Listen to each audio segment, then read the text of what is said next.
mengangkat kisah misteri, ironis, dan tragis dari berbagai belahan dunia.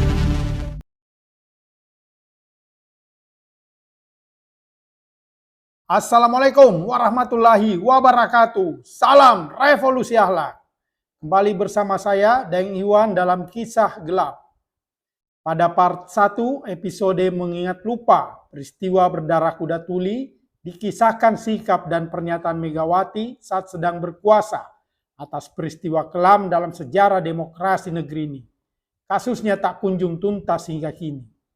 Saat menjabat Wapres, Megawati yang ditemui para korban kuda tuli yang tergabung dalam Forum Komunikasi Korban 124 untuk menanyakan tanggung jawab partai. Megawati malah bertanya, "Siapa suruh kalian datang ke Diponegoro? Siapa suruh kalian bela saya?" Kini dalam part 2 ini kita akan mengungkap dugaan bahwa Megawati mengetahui adanya rencana penyerbuan ke DPP PDIP tersebut, serta sikap pemerintahan Jokowi yang menilai kasus itu sebenarnya masuk dalam kategori pelanggaran HAM berat. Seperti dalam semua tayangan Kisah Gelap, kami selalu merangkum dari sumber terpercaya yang dicantumkan dalam kolom deskripsi. Nah, apakah benar Megawati mengetahui rencana kuda tuli dan bagaimana penilaian pemerintahan Jokowi tersebut? Mari kita simak dalam video berikut ini.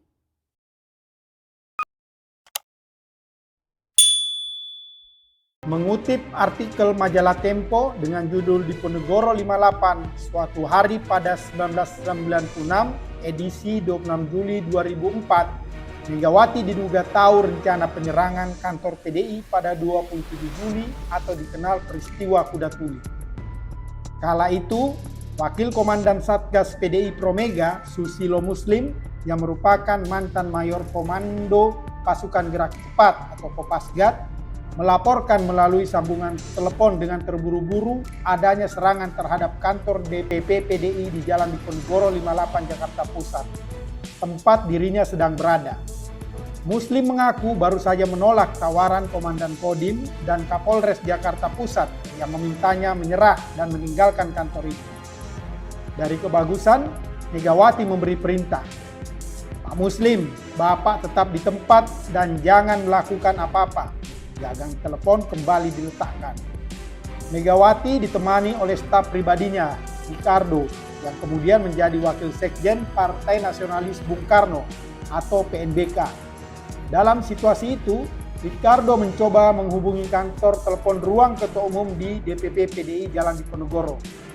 Belum lama obrolan, terdengar suara pintu didobrak. Suara tendangan dan pukulan terdengar menghantam segala benda di ruangan itu, termasuk jeritan orang-orang yang dipukul. "Ini keadaannya sudah nggak benar, Mbak," kata Ricardo kepada Megawati yang tampak makin gelisah. "Sekarang saya mau bilang apa? Mau ngapain? Sudah, kamu temani saya di sini," jawab Mega. Ricardo juga mendapat perintah untuk memusnahkan sejumlah dokumen yang kira-kira tidak baik. Begitu istilahnya. Tidak lama, satu persatu tokoh pendukung Megawati datang. Mulai dari Sopan Sopian, Mangara Siahaan, Dimiati Hartono, Eros Jarot, dan beberapa tokoh lainnya. Semua mendesak Megawati turun ke lapangan. Mereka menangis, namun mereka siap jika Megawati memerintahkan serangan balik. "Kita semua sudah stay di kebagusan," kata Eros. Tidak tahu mau apa, satu persatu kemudian meninggalkan kebagusan sekitar pukul 3 sore. Tiba-tiba, sebuah pesan melalui Veximail berisikan daftar korban masuk ke kebagusan. Alamat pengirimnya, Kantor Lembaga Bantuan Hukum atau LBH, yang letaknya kira-kira 100 meter dari kantor PDI yang diambil alih. "Entah siapa yang mengirim, karena saya tahu saat itu LBH sudah diduduki militer," kata Ricardo. Dalam pesan menyebutkan ada 59 orang menjadi korban. Megawati lantas meminta stafnya menghubungi orang-orang yang dikhawatirkan menjadi korban. Menjelang petang, mesin Veximail terus-menerus mengeluarkan pesan yang dikirim dari segala penjuru, mulai dari data korban dari berbagai versi, ucapan simpati, sampai sekedar kalimat-kalimat pemompa semangat. Namun suasana di kebagusan tetap tenang. Masih berdasarkan majalah Tempo, Diponegoro 58, suatu hari pada 1996 edisi 26 Juli 2004, 3 bulan usai peristiwa itu, Komnas HAM menyebut korban tewas hanya 5 orang. Itu pun terjadi di luar gedung. Hanya saja sejumlah saksi mata meyakini bahwa korban di dalam gedung bisa mencapai belasan orang. Kondisi itu membuat berandai-andai seandainya Megawati sudah tahu lebih dulu. Banyak yang meragukan Megawati tidak tahu peristiwa itu bakal terjadi. Salah satunya Alex Widya Siregar, saat itu menjadi wakil bendahara PDI versi Suryadi, yang mengaku bertanggung jawab atas penyerbuan itu.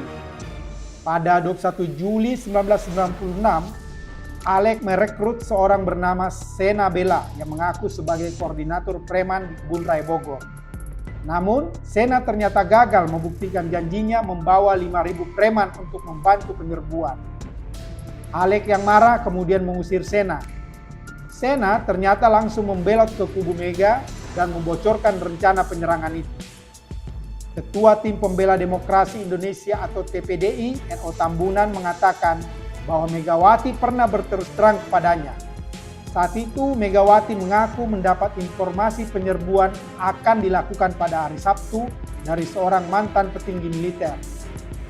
Benny Murdani, dia telepon saya, tutur R.O. Tambunan menirukan ucapan Megawati. Bahkan dalam persidangan kasus korban 27 Juli yang berlangsung setahun setelah peristiwa penyerangan, Megawati juga mengaku sudah tahu rencana tersebut sebelum hari penyerangan. Dia, maksudnya Megawati, sudah tahu 2 hari sebelumnya, kata Eros Jarot yang mendirikan PNBK. Aktivis pergerakan yang terlibat panggung demokrasi di Jalan Diponegoro juga disebut sudah tahu. Sejak pukul 2 malam, Eros memerintahkan mereka keluar dari Diponegoro. Hanya saja masih ada yang tinggal, seperti Albert, yang akhirnya mengalami luka sobek di kepala. Pernyataan Eros dikuatkan Haryanto Taslam yang saat itu menjabat Wakil Sekjen DPP PDI. Menurutnya, malam itu pimpinan PDI mengalihkan koordinator keamanan dari Mangara Siahaan ke Susilo Muslim. Ketika itu dia, maksudnya Susilo, sudah kontrak mati, kata Taslam. Namun begitu, serangan yang diduga akan terjadi tengah malam ternyata malah baru muncul pagi harinya. Sementara kondisinya semua anggota Satgas baru saja tidur setelah berjaga semalaman. Sementara itu, mantan Sekjen PDI Perjuangan Sucipto memastikan Megawati tidak tahu hari penyerbuan itu. Dia mengaku sebagai orang pertama yang tersinggung kalau memang Megawati membiarkan peristiwa itu terjadi. Kalau ancaman-ancaman akan ada serangan yang diterima sebelumnya itu kan biasa, ujarnya.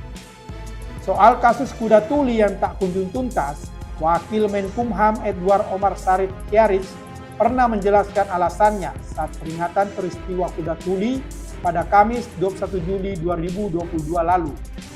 Hiaris mengatakan salah satu kelemahan dalam penuntasan peristiwa kuda tuli karena belum dimasukkan sebagai kasus pelanggaran HAM berat oleh Komnas HAM.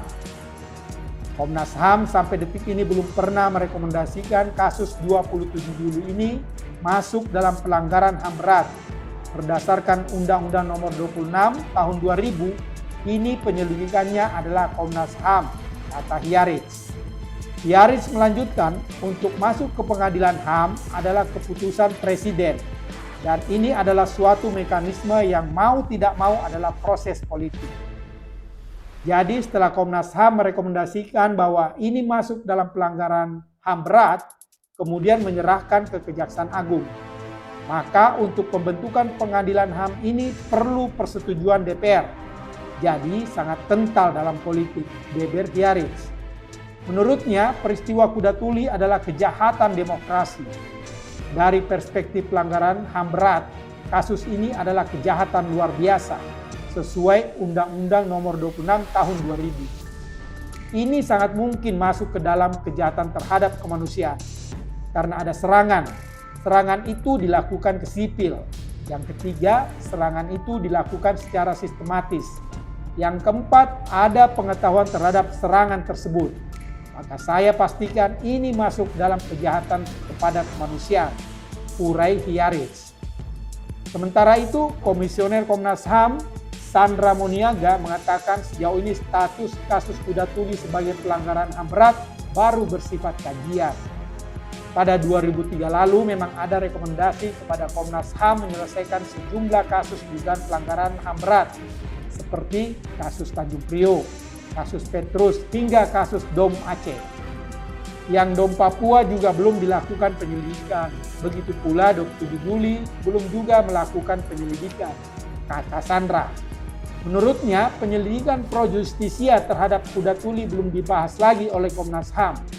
Namun, hal itu bisa berubah jika ada keputusan baru oleh sidang paripurna Komnas HAM.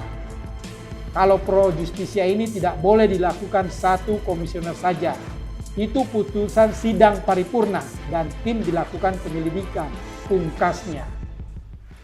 Demikianlah kisah gelap kali ini. Sampai bertemu dalam kisah gelap berikutnya. Wassalam.